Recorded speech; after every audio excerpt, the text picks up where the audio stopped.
ғана шын ғашықтар бірінің көңілін табады. Жан тәнімен сүйіп едім еліктей сұлу дараны. Тез арада түс секілді ғайып болды өмірден.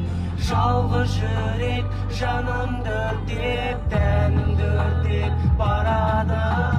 Мәнісі кетті өмірімнің, өзгерді заман ағыны. Тұла бойым өртке айналды лапылдаған жалыны. Мен бір жанмын байғасызда шоққа түскен